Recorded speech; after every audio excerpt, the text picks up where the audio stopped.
کہ سیاسی، معاشی، معاشرتی حالات کا ادب پر اثر تو ہوتا ہے، اور خاص طور پر ان شعراء کے لیے یا ادیبوں کے لیے جو کہ حالات کو سمجھ کے، پڑھ لکھ کے، ذرا مطالعے کے حصار میں رہ کر اس سے متاثر ہوتے ہیں اور پھر کچھ لکھتے کہتے ہیں۔ تو ہم اگر چلیے آج غالب کی بات تھوڑی سی کر لیتے ہیں کہ جب انہوں نے شاعری کی تو اس وقت وحدت الوجود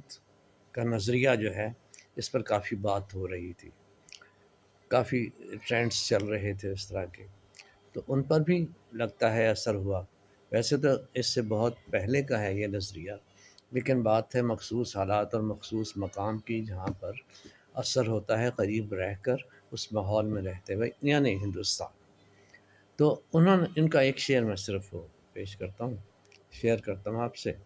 کہ نہ تھا کچھ تو خدا تھا، نہ تھا کچھ تو خدا تھا،